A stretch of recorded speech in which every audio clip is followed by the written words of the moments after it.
Você está ao vivo, Ricardo Ventura, e hoje vamos falar de a linguagem silenciosa dos transtornos mentais. Sim, senhor, sim, senhora, com o meu mestre, o doutor psiquiatra, o doutor Sadi. Inclusive, ele já está aqui, ó, a primeira live depois de 1 bilhão de seguidores lá no YouTube. Sim, senhor, sim, senhora, é uma grande honra estar com vocês aqui. Diga de onde você está, para eu saber, ó. Tem gente de Boston que eu já estou vendo aqui, ó, a Thaís. Em breve estaremos em Boston, hein, junto com o Joey Navarro, porque o velhinho se comprometeu, mano. O cara falou: Ricardo, eu quero estar em Boston contigo. E eu falei: é claro, mestre, estaremos em Boston, com certeza. E grandes novidades que vai acontecer entre Ricardo Ventura e Joey Navarro. Ainda vamos...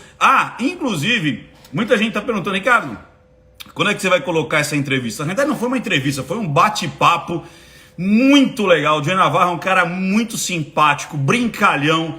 E realmente nós vamos... Ele pediu pra mim, falou: Ricardo, me fala quando você vai estar em Boston que eu vou estar lá com você. Eu falei: vai ser uma honra dividirmos o palco para falar sobre linguagem silenciosa. Então já estou aqui antecipando para você mais um pedacinho do bate-papo. Ricardo Ventura e Joey Navarro em Boston em breve. É assim que acabar essa loucura toda aí das restrições e tudo mais, estaremos lá. E tem outras novidades também que eu só vou falar depois. Essa que é a verdade. Porque hoje nós vamos falar da linguagem silenciosa dos transtornos mentais com o doutor psiquiatra Sadi. Sim, e ele vai falar bastante coisa de comportamento, de características. E a linguagem silenciosa, ela ajuda muito você a perceber quem te cerca. Às vezes um parente seu, às vezes alguém do seu trabalho, às vezes alguém da sua comunidade, às vezes alguém ali da sua família. E eles passam, né? A gente passa essa linguagem, sendo nós sadios ou não, né? Você tendo algum probleminha, você também passa essa linguagem silenciosa. E é isso que a gente vai falar hoje aqui. E beba água, beba muita água. Deixa eu chamar o Sadi. Muito bom, muito bom. E aí, cara, beleza? Tudo tranquilo. E com você? Tudo jóia. Trabalhou hoje? Muito. Desde as 7 de pé. É vida, né? Não dá pra reclamar, né? Muito bom, muito bom. Ou seja, me fala um pouquinho de você, para quem não te conhece ainda, né? Quem é você, onde você atua, né? Com que você trabalha, né? A quantidade de pacientes que você atende aí por mês, né? Então você tem uma vasta experiência. Aqui eu falo, repertório é tudo. A teoria é bom, mas repertório é tudo. Então, dá aí uma noção para as pessoas aí. Vamos lá, então. Sou o Dr. Sadi Lanzarin, sou psiquiatra, formado na PUC. Trabalho, hoje eu tenho em média 400, 500 pacientes por mês, de média. Então, além de atender no consultório particular, eu também trabalho no serviço de emergência psiquiátrica do CHS. Então, lá onde a gente vê os pacientes mais graves, né, os pacientes que estão no quadro agudo. E, além disso, também atendo no serviço público, em CAPS, no interior do interior, onde eu tenho esse contato com uma população que, pelo menos nos lugares onde eu estava, que não tinha nenhum tipo de assistência, né, com psiquiatra. Ficou anos sem ter psiquiatra na cidade, e que, quando cheguei, foi bem legal, assim, de ver quadros que há muitos anos não tinha assistência, não tinha nada, e que hoje... Felizmente, eles têm um carinho, têm um atendimento legal lá. Show de bola, show de bola. E o que é legal, né? Muitas vezes as pessoas falam assim: Ricardo, você fala umas coisas tão legais ali nas suas análises. Porque os meus mentorados, o Sadi é um dos meus mentorados, mas eu falo que são meus mestres também. Então, a gente tem lá dentro da formação psicomportamental da linguagem silenciosa, tem o Sadi, que é psiquiatra. Tem psicólogos, tem neuropsicólogos como a Thaís, que a gente agora entregou um trabalho no maior congresso, o maior congresso de medicina, psiquiatria e medicina, o psiquiatria. Brain, né? O Brain. Brain Behavior and Emotion. Existe há 35 anos esse congresso. Eu não sei se você está sabendo, Sadi, mas nós emplacamos uma pesquisa, a linguagem silenciosa na antecipação aí, na prevenção do abuso infantil, junto com o CEPE, junto com o Renato ali, junto com a galera, acho que Puxa, esqueci o nome da menina, mas ela vai me bater de colher de pau, assim. Mas eu sou péssimo para lembrar, não. Mas ela sabe que. Acho que é. Putz, eu não vou lembrar. Se ela estiver aí, tomara que ela fale: sou eu, sou eu.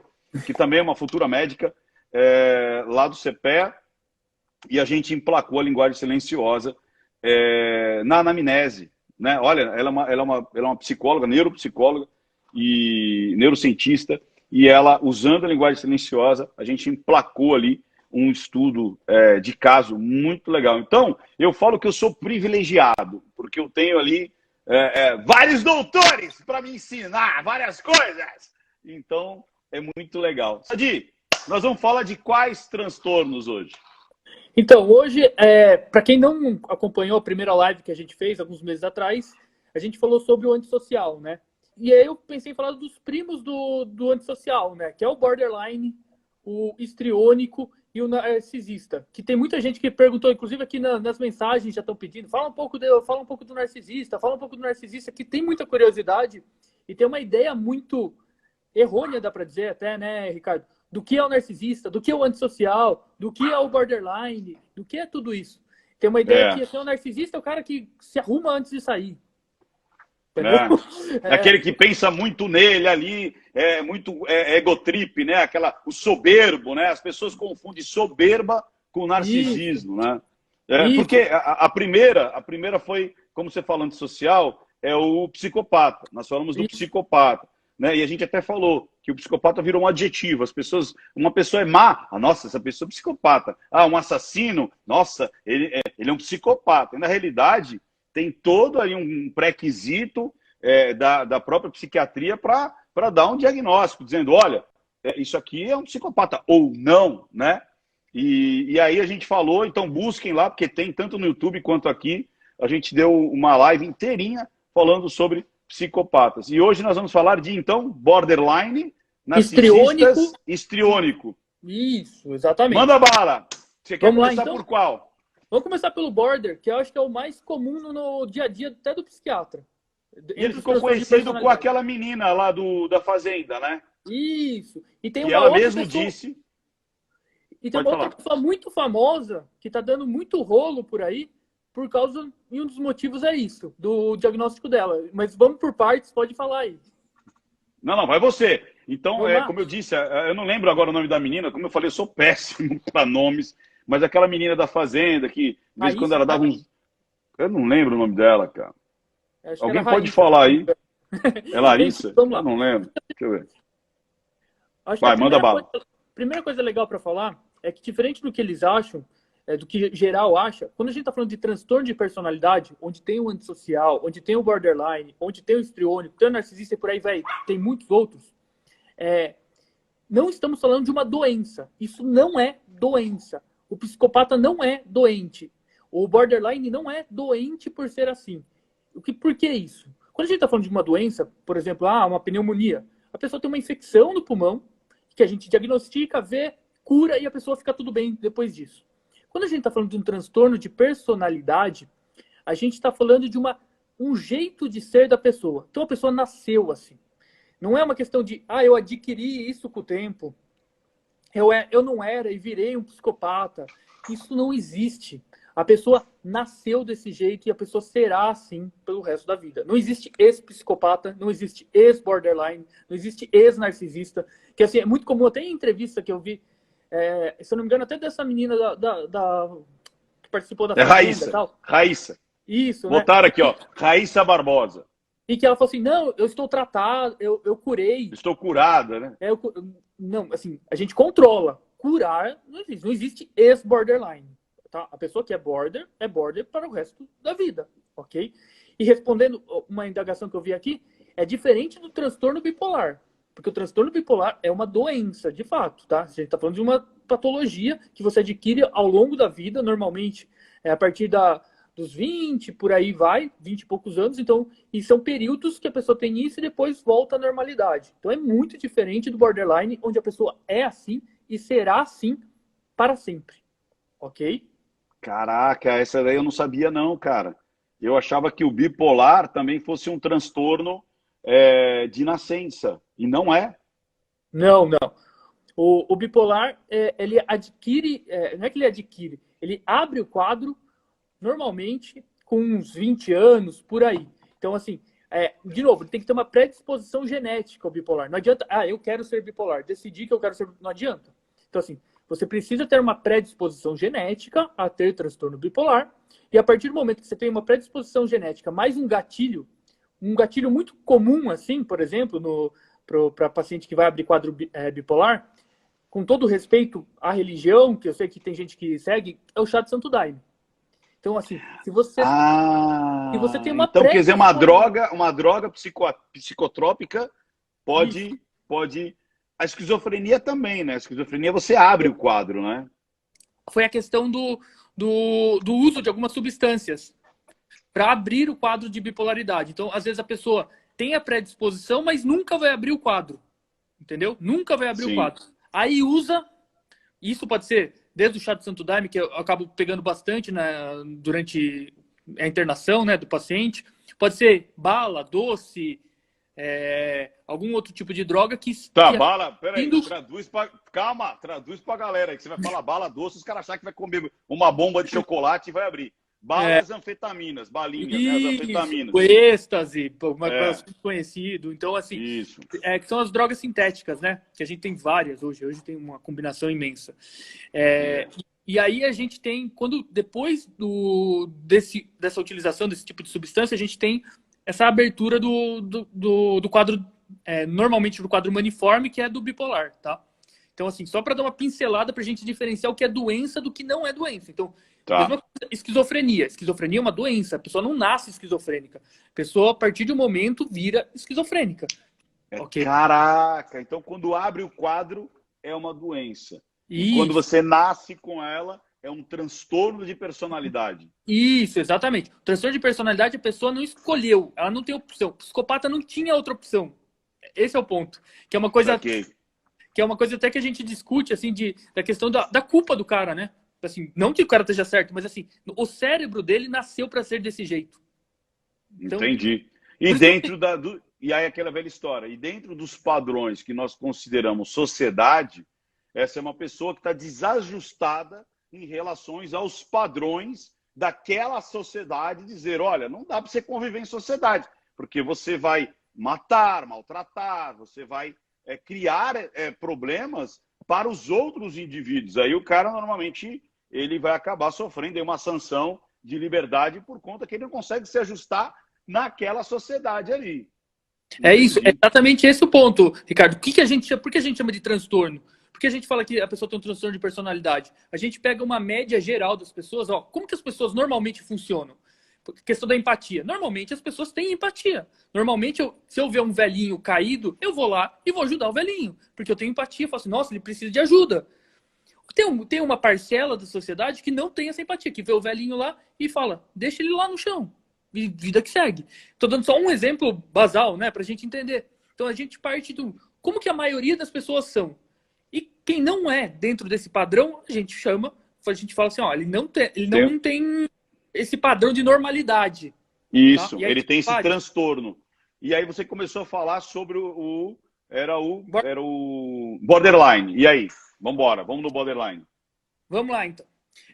Questão do borderline. O borderline, ele é marcado por uma instabilidade. Ele é o instável. Tudo que você imaginar de instabilidade tem no borderline. Então, assim, é uma instabilidade afetiva. Como que funciona o borderline? Borderline, para ele, é tudo instável. A relação é muito intensa. Então, o borderline, ele ama e odeia muito fácil. Então, assim, ele sai de um amor muito intenso para um ódio muito intenso muito rápido.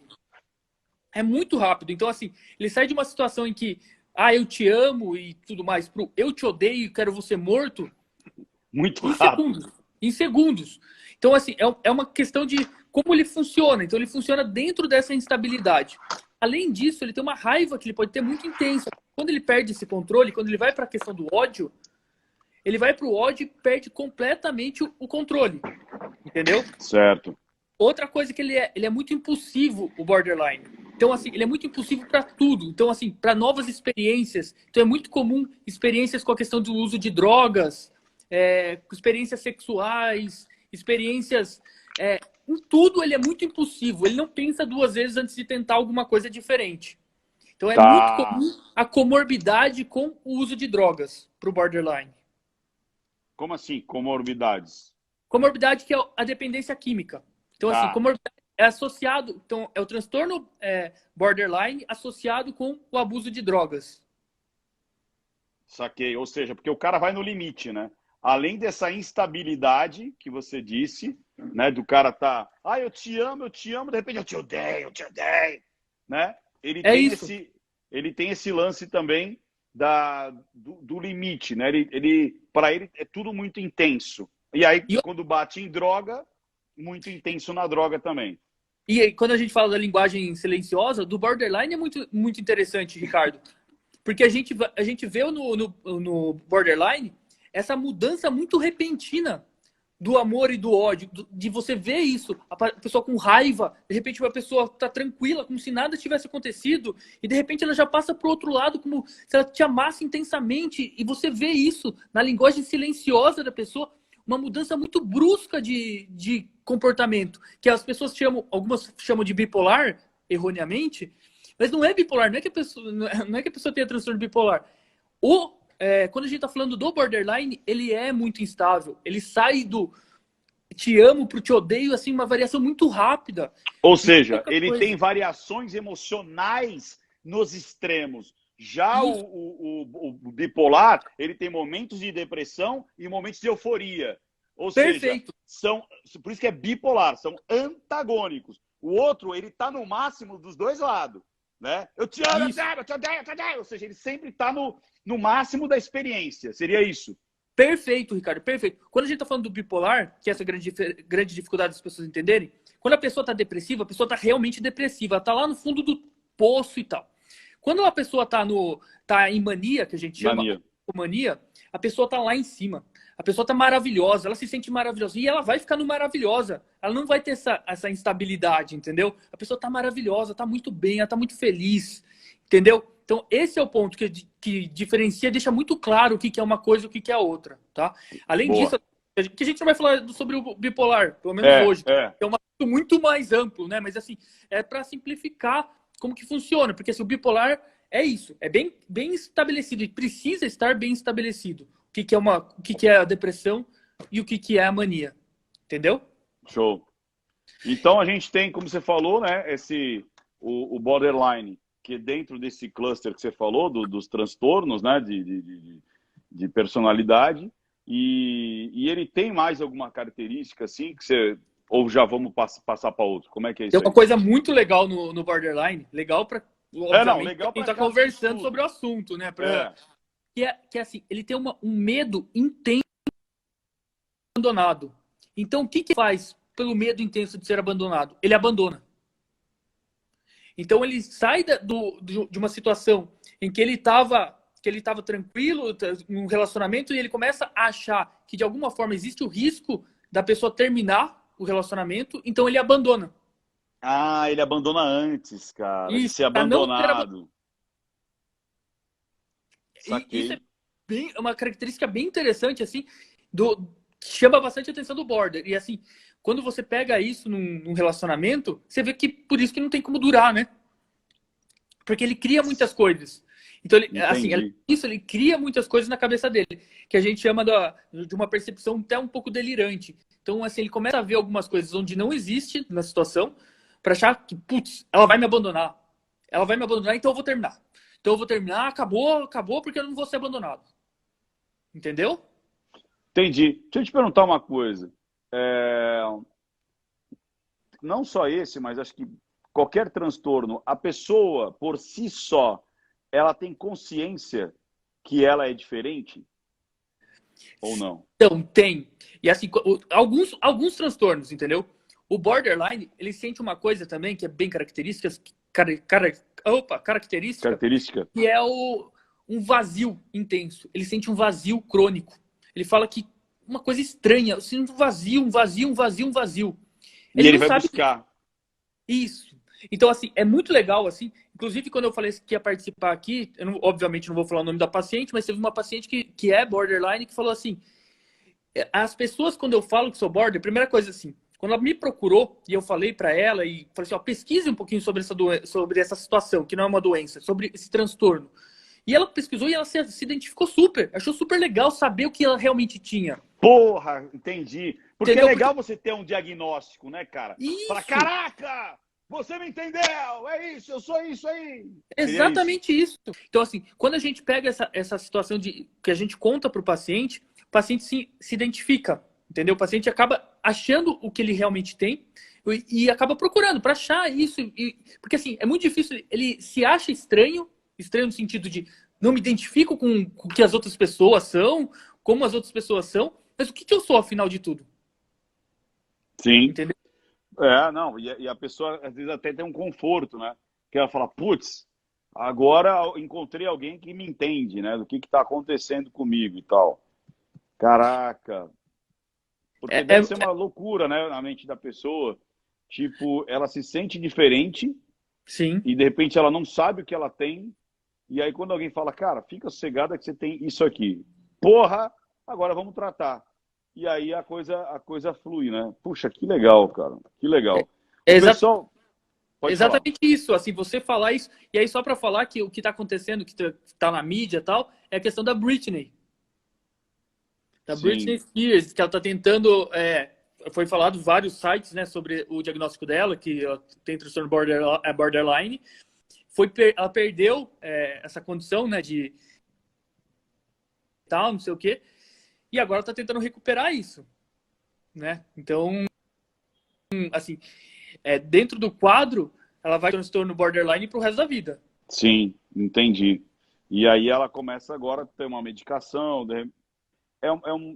As pessoas têm muita curiosidade. É como eu falo. Por isso que eu gosto de te chamar, Sadi. Porque é, tem, tem, tem muita informação errada, tem muita informação pela metade, tem muita informação com pessoas que nem sabem o que estão falando direito, não atendem na prática, não tem a prática, só tem muitas vezes o estudo e tal, mas não tem a prática do dia a dia. Uma coisa é você estudar o transtorno, outra coisa é você ver o transtorno constantemente ali na sua frente, ali com os pacientes. Então, é uma oportunidade que você entrega, Ricardo, para a gente, assim, de falar com várias pessoas especialistas na área e entender isso e ver o nosso lado também. Assim. Então, no caso da psiquiatria, você abre essa possibilidade da gente falar disso e associar com a linguagem silenciosa, que é muito legal. Então, assim, Porque você consegue identificar ali, né? Todo o comportamental, tudo aquilo que a pessoa expressa, não só de microexpressões, mas de narrativa, é como você fala, o que ela verbaliza, né? Como é o dia a dia dela, e você começa a perceber que existe alguma coisa diferente, né? Show, exato. muito bom. Narcisistas, então, agora? Vamos, o pessoal tá maluco pro narcisista, vamos embora. Então, como que funciona o narcisista? O narcisista, dá pra gente falar, o narcisista, assim como o borderline, ele é um primo, que a gente chama, do transtorno de personalidade antissocial. O que isso significa? É possível e é comum que você tenha características de um no outro. Então, uma pessoa que é borderline pode ter algumas características narcisistas, pode ter algumas características antissociais. Isso significa que a pessoa é antissocial? Não. Ela tem traços desses primos que a gente chama, né? Então, esse é o ponto. Porque às vezes a gente fala assim, que é o caso da Elise, né? Que é bem curioso. Que ela pode ter traços, né? E que a gente consegue muitas vezes identificar, às vezes, uma falta de empatia com os animais, né? Ela tem um sangue frio absurdo para caçar, né? Para ver a cobra ali comendo o ratinho, sentir um prazer com isso daí. E Sim. parece, né? Quando ela estava dando entrevista, a gente pode até entrar nesse lance aí, uma pessoa que parece estar contando uma receita do bolo da tia Naná, né? Tipo assim, olha, vamos falar do bolo da tia Naná. E ela tá falando assim, eu matei, fui eu que matei sozinha. Ela fica até meio feliz quando fala, eu matei sozinha. Esquartejei e tal. Aí você fala, caraca, quer dizer, a própria pessoa não consegue perceber esses momentos, às vezes, de euforia, né? Porque a gente não deram o diagnóstico que ela é psicopata, Mas ali, eu como leigo, só como olhando o comportamento, eu falo assim, cara, essa mulher, ela é fria, mas eu acho que ela é muito mais numa situação de... como é que eu posso dizer? Ela tem um deslocamento, parece, da realidade. Ela vive uma personagem, muitas vezes até por conta do que ela viveu, de tipo, saiu de casa, foi ser garota de programa, e é aquela coisa do contrato, então são microcontratos ali, né? Você vira a namoradinha, você vira a paixão, você vira o el fuego, né? E acabou o contrato, me paga, tá tudo bem.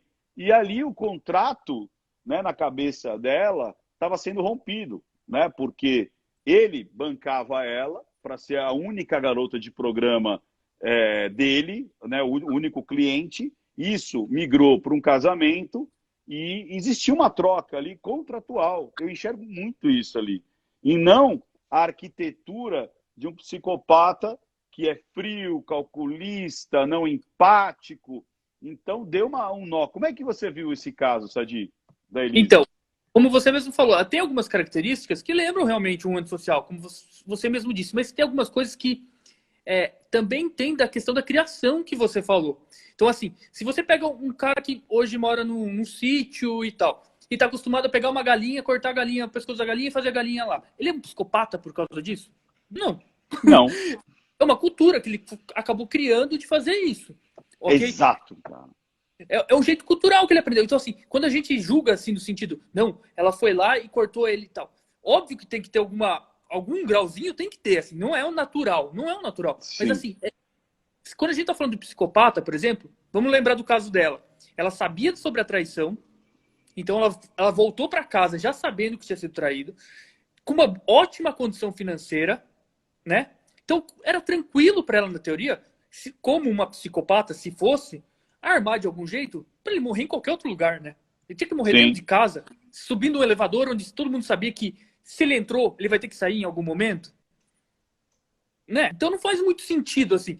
Então, assim, algumas coisas das características que a gente vê nela preenche mais até para borderline do que para psicopatia, do que para antissocial. Ou seja, viver intensamente aquela emoção que ela está tendo naquele momento. Ela não consegue segurar.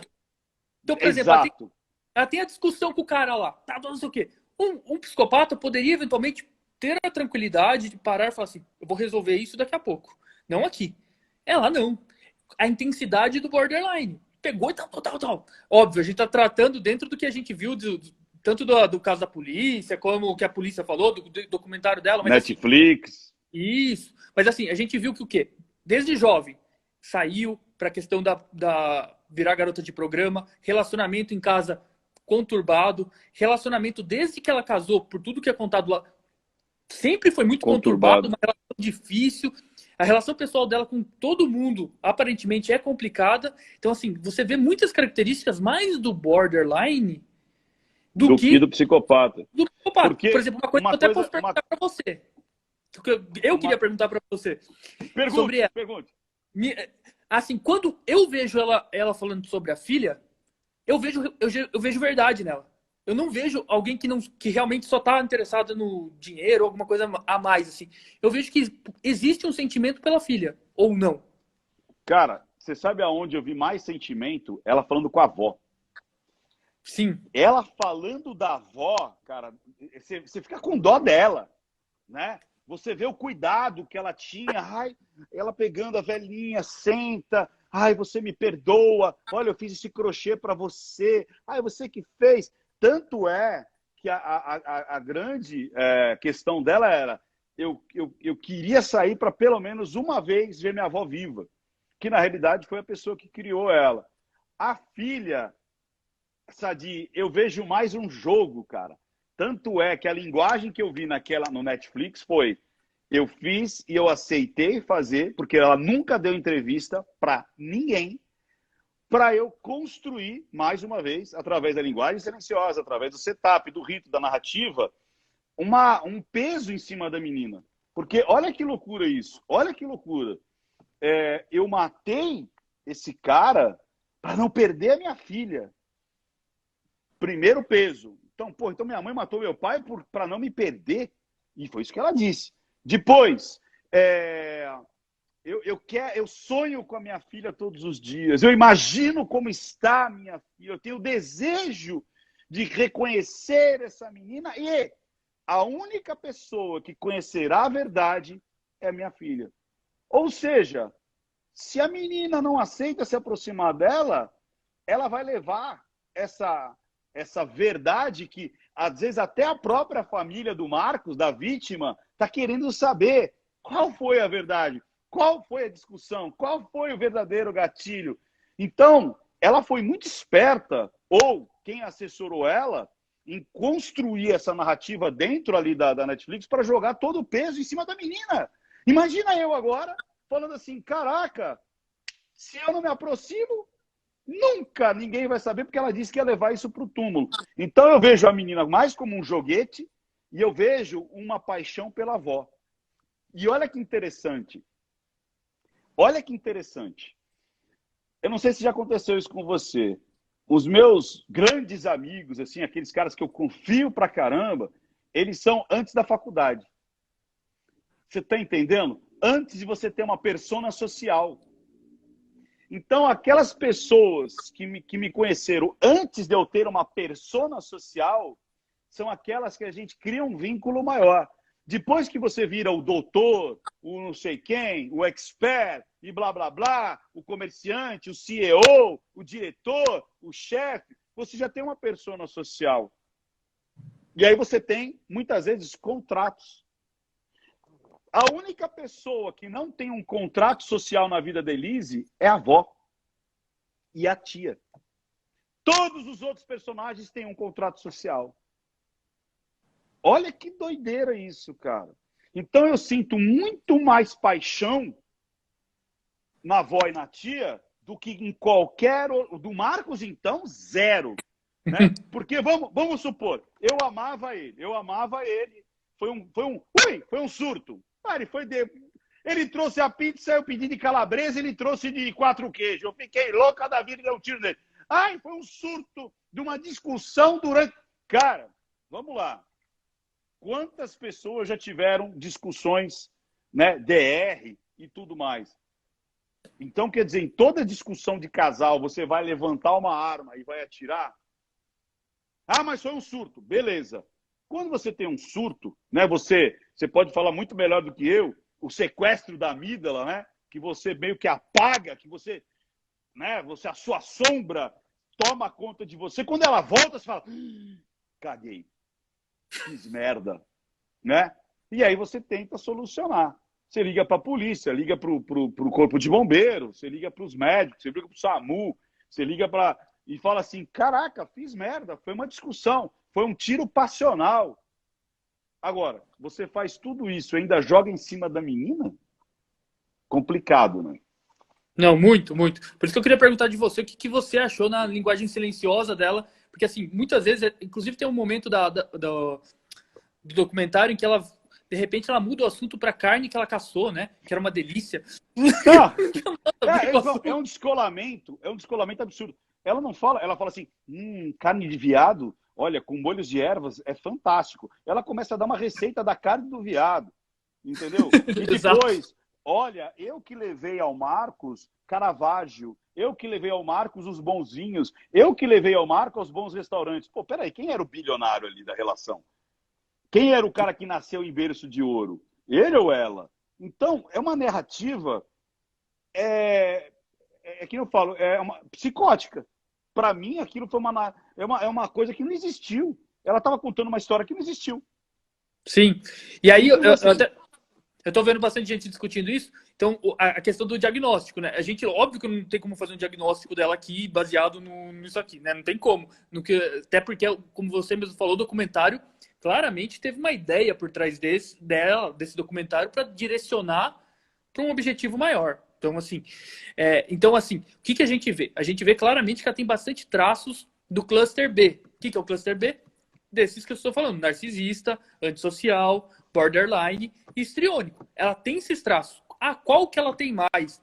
Cara, a gente teria que parar, eu teria que vir aqui conversar com ela, fazer uma consulta com ela, pegar todo o histórico de vida dela e identificar. Sem tantas amarras, né? Que são feitas durante um documentário, de pode falar isso, não pode falar isso, não faz aquilo. Então, isso a gente só conseguiria ver de fato numa consulta, conseguindo ver todos esses aspectos, né? Muito legal. E aí, a partir disso, a gente vê até que teve bastante gente perguntando e tal, da questão do narcisista. O que é o narcisista, enfim, né, Ricardo? Que é o que a gente fala. O narcisista é o cara que se olha no espelho, arruma o cabelo, é o Cristiano Ronaldo, que se depila, que faz não sei o quê, que faz... Não, isso não é um narcisista, né? O narcisista é um comportamento, de novo, quando a gente está falando de um transtorno de personalidade, a gente está falando de uma pessoa que nasceu desse jeito e que tem como uma ideia por trás disso, de que ele é muito bom em tudo e que ele é o melhor de todos sempre e que ele necessita de admiração por tudo que ele faz, tá? Então, é isso. Na cabeça dele, é isso. Ele é muito, muito bom. Então, assim, na hora que ele vai para fazer um projeto, não sei o quê, ele é o melhor. Ah, e se tiver um outro cara que fez alguma coisa melhor que ele? Ele vai ver o defeito naquilo, porque ele é invejoso nesse sentido, e se ele tiver uma oportunidade, ele não tem empatia. Então, o que ele vai fazer? Vai puxar o tapete. Tranquilamente. Okay. Ele vai puxar o tapete e assim... E qual que é a grande diferença, então, com o psicopata? Então, porque o psicopata, você tem a questão do crime, da delinquência. O cara gosta, às vezes, até de fazer o mal, de ser o sacana. O objetivo dele, quando a gente está falando do antissocial, ele tem o crime desde a infância, que a gente chama de transtorno de conduta, né? Quando está na adolescência. Ele tem isso desde sempre. E o objetivo do antissocial, às vezes, é simplesmente matar para sentir o prazer, sentir o tesão daquilo, que dá aquela adrenalina, aquilo lá. Quando a gente está falando do narcisista, o objetivo é outro, é ser reconhecido.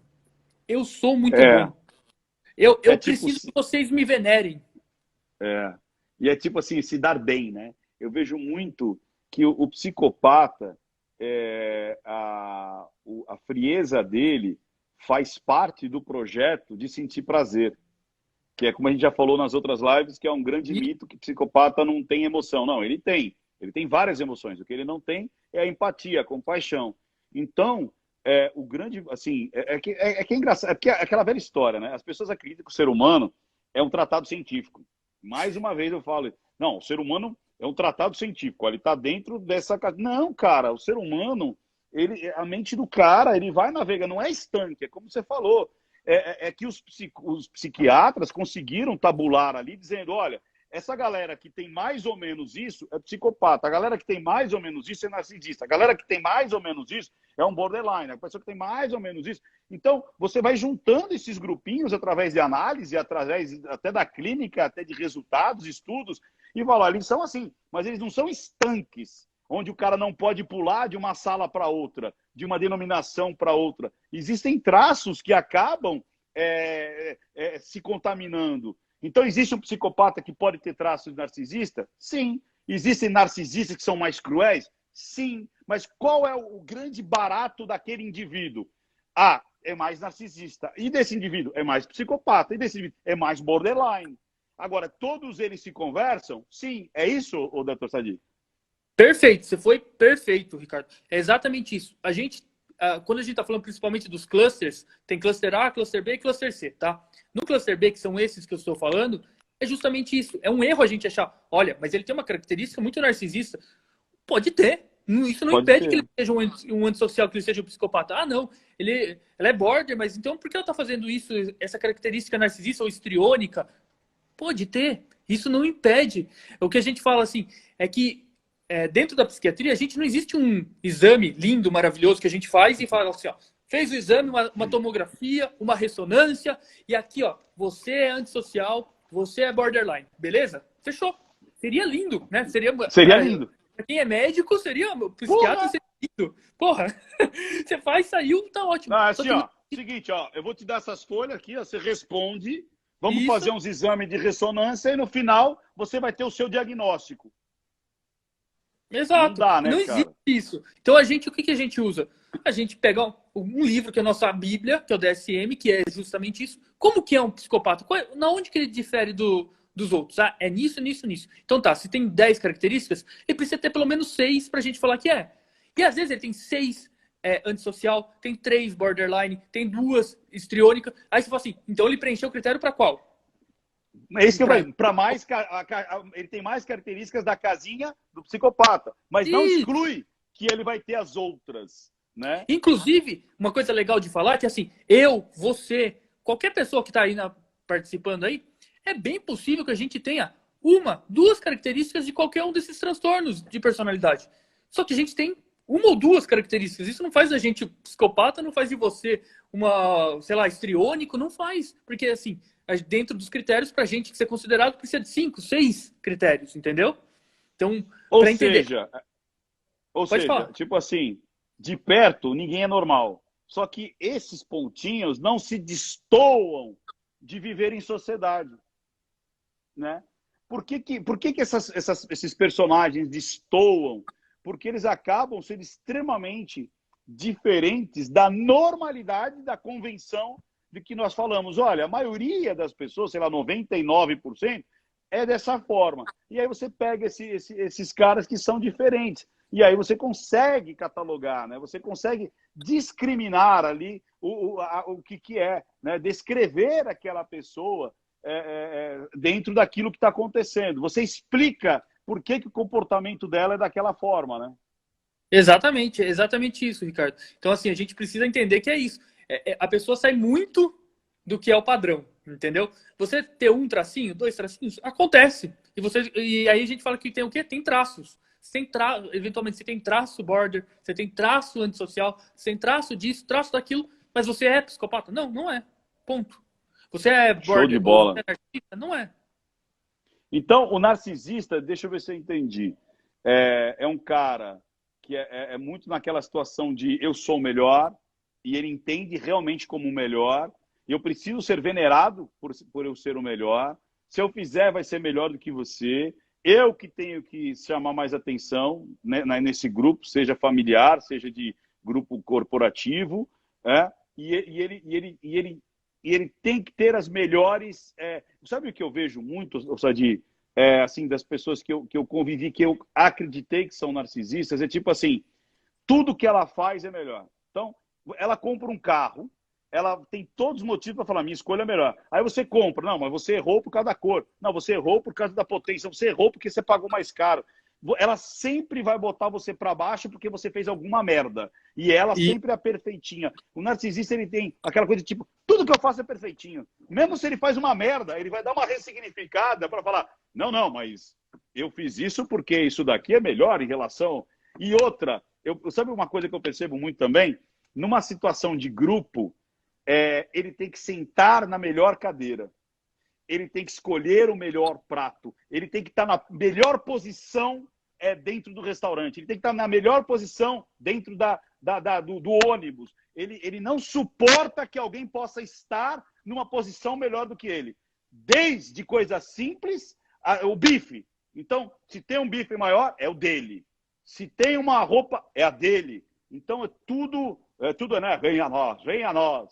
E acaba, como a gente fala, né? Ficando insuportável para quem convive do lado. Né? Porque na cabeça dele até tem um item que a gente avalia, que é a questão dos direitos. Ele acha que tem muitos direitos. Então ele acha que, assim, por exemplo, ele tem que ficar na melhor cadeira no restaurante, porque é o direito dele, porque ele é muito bom. Como que ele vai ficar na cadeira lá da esquina, a que sobrou? Que absurdo isso, que surreal. E ele acredita nisso piamente. Esse que é o ponto legal. Não é que ele tá falando assim, nossa, o cara tá se achando... Não, ele tem certeza daquilo. Ele tem convicção daquilo, que ele é muito bom e que ele não pode, de fato, ficar no cantinho, escondido. Não pode, porque ele é bom. Como assim ele vai ser visto só por 1 ou 2 pessoas? Todo mundo tem que ir lá, tem que tratar ele com reverência, como maravilhoso, como um cara espetacular. E se não fizer isso, vai ter problema, vai ter consequência. E se precisar puxar tapete, fazer não sei o quê para subir, para conseguir as coisas, ele vai fazer, mas ele vai fazer isso tranquilamente. Mas assim, que é o que eu falo, né? Qual que é a diferença como que a gente vê isso? Imagina que caiu seu celular. Você está andando na rua, caiu seu celular, Ricardo. Aí você tem várias opções. Uma das opções é você virar, Ricardo, caiu seu celular, e devolver.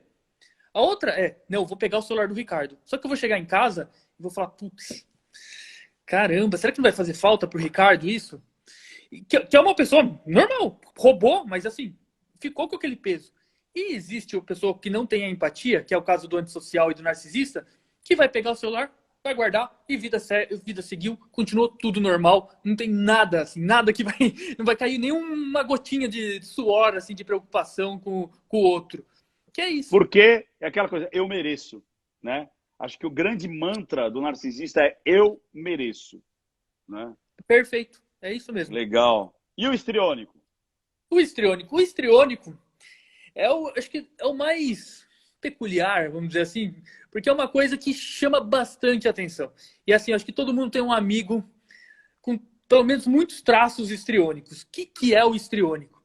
Quem não conhece um amigo que você está numa roda lá conversando sobre futebol, sobre não sei o quê, e de repente ele interrompe e começa a falar alguma coisa sobre ele para chamar atenção, ou para falar alguma coisa que aconteceu com um vizinho, com não sei quem, que todo mundo tem que parar e olhar para ele.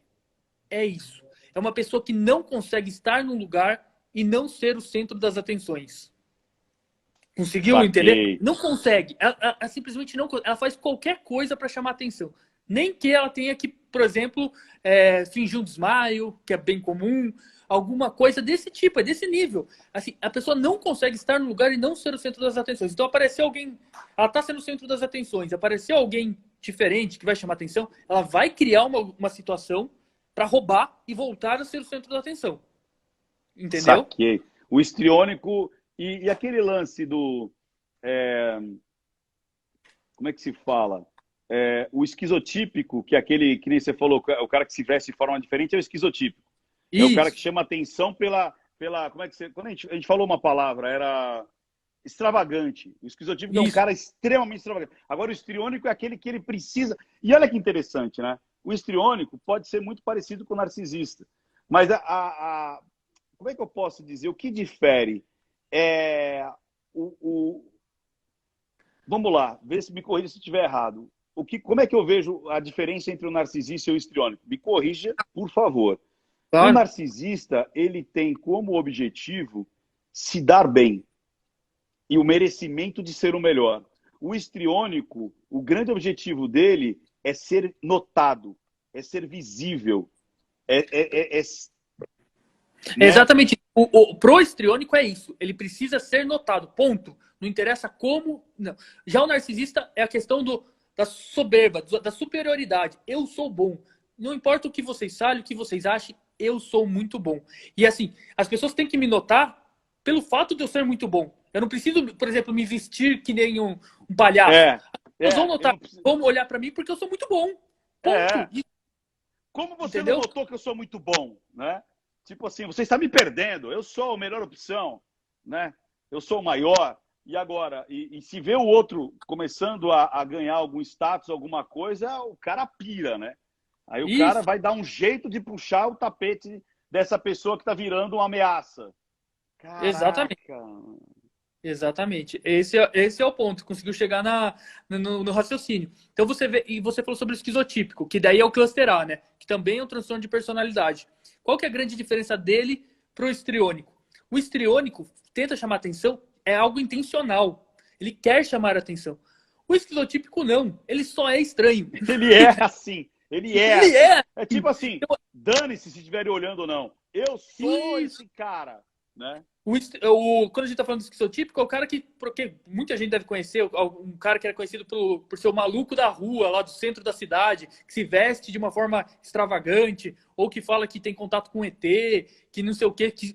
É isso, entendeu? Que já foi pra Marte, é isso, é uma coisa, é um discurso muito maluco, junto com uma postura, com roupas assim que também chamam muito a atenção. Então, essa é a grande diferença. Ele é assim. Ele não gostaria de ser assim. Não é que ele optou por isso.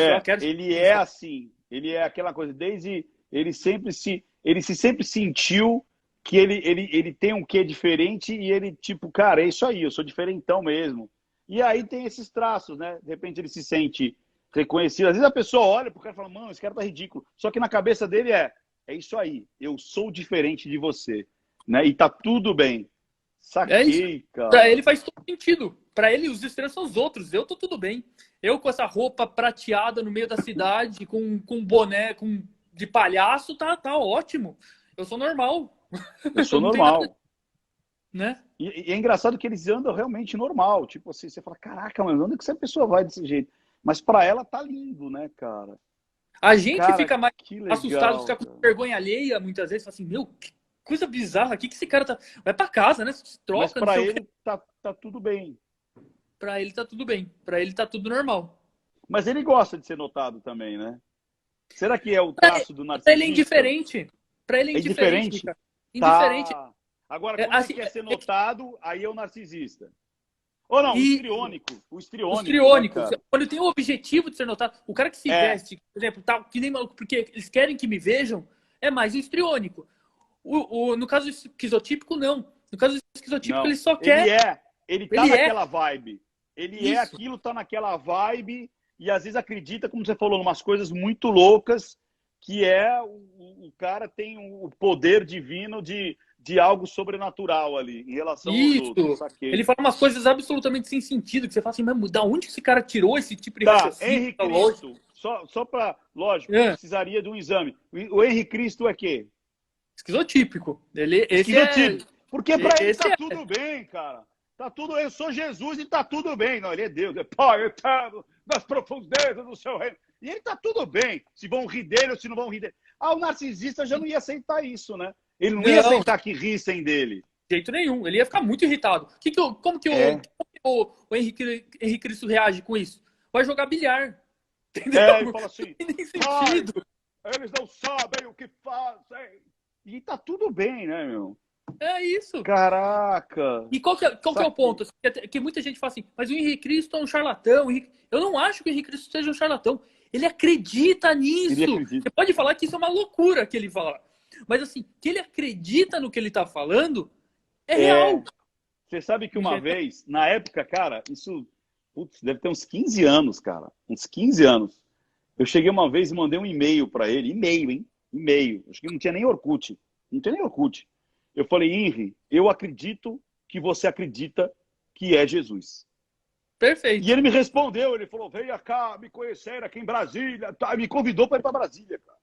Eu não fui porque na correria louca, mas eu escrevi para ele, falei, Henri Cristo, eu acredito que você acredita que é. Porque ele fala de uma convicção tão grande, cara, que você fala, é como você falou, ele não é um charlatão, porque ele acredita naquilo, É isso. né? Eu falo, se você for para lá, me convida, por favor, que é meu sonho. Eu tenho dois sonhos: conhecer o Henrique Cristo e a Suzane von Richthofen. Eu também. Nossa, esses dois. Eu tenho também o maníaco do parque, cara, o Francisco. Também. Aquele lá, eu queria trocar uma Olha. ideia com aquele cara, porque realmente, para mim, são os três que seria assim uma dádiva conversar com esses três aí. Porque é muito realmente. né, Ricardo? Porque você pega, igual eu falei, é muito legal ver, o cara acredita naquilo que ele tá falando, ele não tá, sei lá, querendo um benefício para isso. Ele até pode ter o benefício, apesar de ser um benefício bem mais ou menos, porque a história do Henri fala até que ele era bem de vida, morava no exterior e tal. Então, assim, não é que ele precise de 5, 6 Henrisettes em volta dele ajudando ele, entendeu? Aparentemente ele era de uma família boa, na questão Não, e financeira. até hoje, eu não entendo direito, mas ele consegue ter uma grana, porque ele mora num lugar grande e ninguém Sim. nunca viu Henrique Cristo envolvido com faltou pagamento, cortou água, luz, deu golpe. Ninguém, eu não sei de onde vem o dinheiro do cara, não sei se ele já tinha condições e manteve essas condições, mas o cara vive ali na dele lá, né, acreditando que e tipo, não faz mal para ninguém, né? O mais É que isso. Ele Ele faz mal para quem? Com esse raciocínio. Né? Não, para E ninguém. as pessoas acreditam nele. E aí você pode falar que é muito comum, que tem até uma coisa que a gente fala na psiquiatria, que é muito comum o F60, que é o transtorno de personalidade, estar associado com o F70, que é uma pessoa com algum tipo de retardo mental. Que é o quê? O F60, dentro das loucuras dele, e isso depende do que for, depende de qual for, ele consegue manipular. Ele tem um jeito, vários tipos de formas de chamar atenção. Então, você tem no antissocial, questão da manipulação e tal. E quando eu encontro alguém que tem, do ponto de vista cognitivo, um pouco mais de dificuldade, essa pessoa acaba se ligando ao F60, né? A pessoa Sim. que tem um transtorno de personalidade e que tem essa ideia de manipular, entendeu? Sim, porque a pessoa meio que entra na vibe daquela pessoa. E às vezes é até alguma coisa parecida, porque, imagina, as Henrisettes acabam sendo também uma pessoa que chama atenção. E às vezes ela vai sair daquela normalidade de vida dela e se torna uma estrelinha.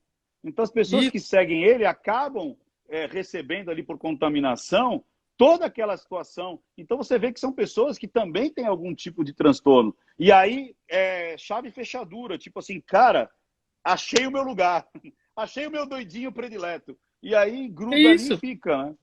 E tem uma questão que até a gente já discutiu, que são dos canibais lá de Guaranhuns, que eu acho, do ponto de vista psiquiátrico, muito interessante, que é o porquê. Você tem, primeiro, um cara que é um esquizotípico, aparentemente, pelo que parece, que conhece uma pessoa com uma limitação intelectual muito grande. Essa pessoa entra nessa loucura, naquela vida meio louca, daqueles filmes bizarros, Zé do Caixão, e não sei o que, fazendo com ele. Eis que surge uma pessoa antissocial. A Bruna. Antissocial. E que fala assim, o que dá para fazer diante desses dois aqui? Vamos pôr na prática todas essas ideias malucas dele, porque isso vai de alguma forma me satisfazer, ou sei lá o que passava na cabeça dela, né? Aparentemente. E conseguiu manipular esses dois. Um, que era o estranho, né? Que era o esquizotípico da história. Que era o Jorge. Com um atraso cognitivo que era... Que era a mulher, que eu não lembro o nome da mulher. A senhorinha. E aí você vai, até pela linguagem silenciosa, você vê a diferença dos três, né, Ricardo?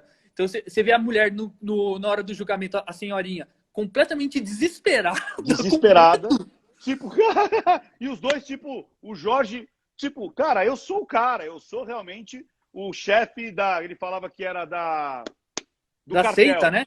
O cartel. Chamava cartel. Eu sou o chefe do cartel e as pessoas precisam ser sacrificadas para serem purificadas. E a outra dizendo, a gente comeu a carne, a gente foi lá e sequestrou a menina, tal, e tipo de boa, rindo pra caramba. Parecia que ele tava em outro universo, que ele tava lá, que ele era um ET lá no meio do negócio. Já sim. Ela, Bruna, sei lá o nome dela, super bem vestida, sempre nas entrevistas, super eloquente, sempre tentando culpar todo mundo que tava junto e colocando a culpa nos outros.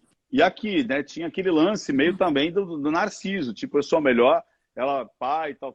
Então é como você fala, existe os traços ali, traço de psicopatia, traço narcisista, né? Ela querendo chamar a atenção, ela ria, ela fala assim, olha aí, a canibal está rindo, né? E aí ela ria mais ainda. Meu, é muito doido, cara. Sadi, o tempo passa muito rápido, a gente vai falar outras vezes, então quem gostou do Sadi pode ter certeza que a gente vai se encontrar outras vezes aqui. Mais uma vez, muito obrigado. O Sadi faz parte lá do curso, na formação. Isso que eu acho legal. Então, é tipo assim, primeiro, me fala de você. Se alguém quiser se consultar com você, se alguém quiser começar um tratamento, indicar alguém para fazer algum tratamento com você, como é que te acha? Então, pode me achar pelo Instagram, é Sadi_Lanzarin. Então, SADI_Lanzarin, LANZARIN. Ou pode entrar pelo site sadilanzarin.com, que também dá para lá, já dá para pegar direto a consulta. Show. Tá? Então vamos lá. Então procura aí no Instagram, Sadi, S-A-D-I. Sadi underline já vai aparecer ele, não tem outro. Já vai, não tem então, muito Sadi nessa vida, não. Sadi underline vai aparecer ele. E aí vai um cara bacana, um cara que estuda, um cara que, como eu te falei, atende aí mais de 300, 400, às vezes 500 casos por mês. Então tem essa expertise, não é só teoria, o cara tá ali na frente de batalha. Isso é muito importante. Sadi, me fala só um pouquinho, o que a linguagem silenciosa te ajuda, como um profissional psiquiatra?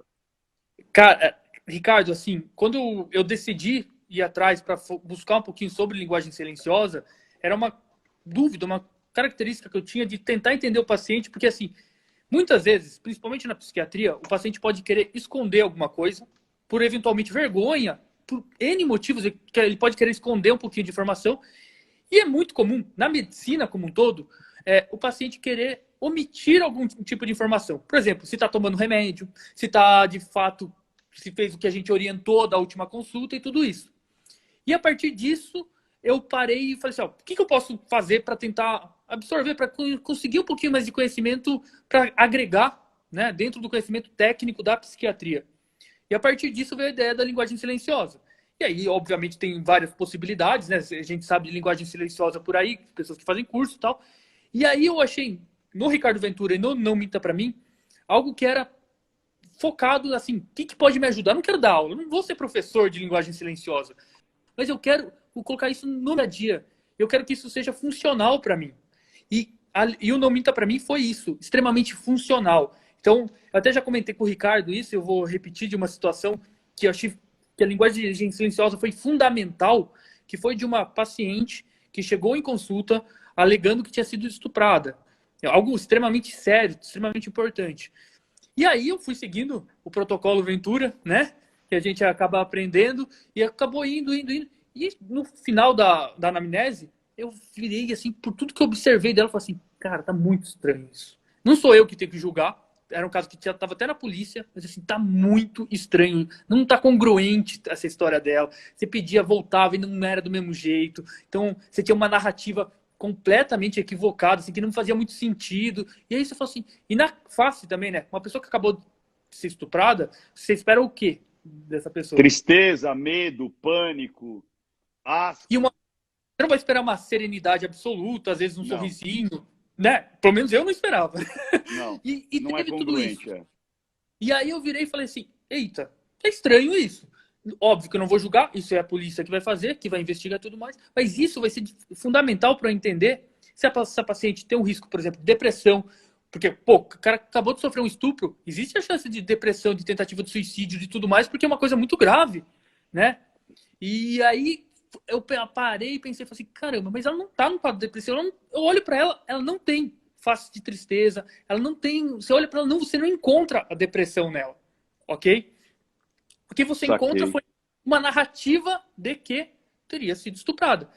E aí, obviamente, eu não entrei com antidepressivo, por exemplo, que é a medicação para quem tem depressão, pedi para observar e tal.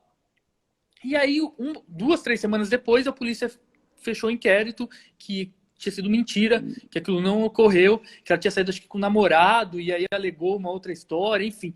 Uma história que não tinha nada a ver com o que ela relatou, né? E isso foi fundamental para a gente pensar no diagnóstico dela, né? Obviamente, Que legal, não que comentando bacana. diagnóstico, mas, assim, É. mas assim, não era depressão, claramente, né? Não estávamos Cara, diante de que uma paciente legal. depressiva. Ou seja, a gente consegue usar a linguagem silenciosa aí dentro da clínica, dentro da anamnese, dentro daquilo que você conhece muito bem, é expert, é um doutor nisso, e acopla isso na sua expertise. Como eu falo, é como se jogasse luz, né? É como se a coisa ficasse mais fluorescente e entendesse mais. É que você começa a sacar muita coisa, né? Cara, olha que legal. Então é o seguinte, ó, para quem está assistindo essa live, se cadastra em nãomintapramim.com.br, porque vai acontecer a jornada do Não Minta Pra Mim. Agora, em 6 a 11 de setembro. Já tem data, hein? 6 a 11. Save the date, guarda essa data aí. 6 a 11 de setembro, Jornada Não Minta Pra Mim, um curso grátis.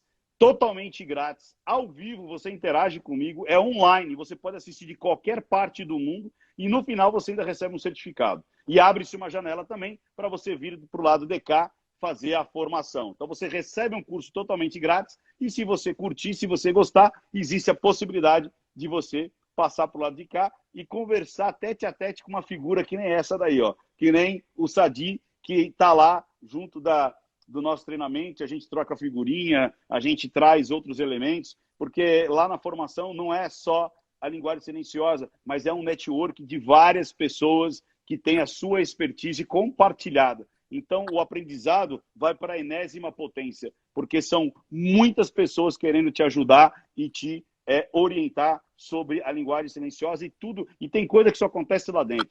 Né? Às vezes acontece até uns quebra-pau, né, Sadi? Eu acho isso, eu sou aquilo, né? Mas é uma grande família, todo mundo se ama, e aí a gente conversa e troca ideia, e é muito legal. Então, mais uma vez, Sadi, muito obrigado. Busque o Sadi, se você precisa de ajuda, se você conhece alguém que precisa de ajuda, de repente vai começar esses trâmites de como levar esse paciente até o Sadi, né? Como convencer, de repente, esse paciente a se tratar. Como você, se você se viu em algumas características, isso está te incomodando, causando dor e sofrimento, e você não quer ser assim, né? Porque muitas pessoas são assim e não querem ser assim. Então, vai lá, vê o que é possível, um remédio, uma terapia, enfim, para você ficar mais tranquilo e viver mais feliz. E se você quiser vir para o lado DK, não minta para mim.com.br, se cadastra e vem fazer o curso com a gente. Sadi, mais uma vez, muito obrigado. E pode ter certeza que outras vezes nós vamos se encontrar, porque a galera gosta muito de você e você explica de uma maneira muito simples. Tem mais alguma coisa a dizer antes de ir embora? Uma observaçãozinha rapidinha, 1 minuto. Aproveitar que a gente está quase chegando no Setembro Amarelo, que a gente é marcado pela questão do suicídio. Por favor, não tenham medo de perguntar se a pessoa está com ideia ruim na cabeça, se a pessoa está pensando em fazer algo ruim. E se tiver, procure ajuda. Não interessa quem, procure ajuda com o pai, com a mãe, com qualquer pessoa. Está passando ideia ruim na cabeça, procure ajuda. E se você viu que uma pessoa está mudando o seu padrão, se a pessoa sempre estava bem, sempre estava feliz, de repente ela está muito isolada, chega para a pessoa e pergunta, tem passado coisas ruins pela sua cabeça? Acredite, isso não dá ideia. Quem tem ideia, tem a ideia antes já.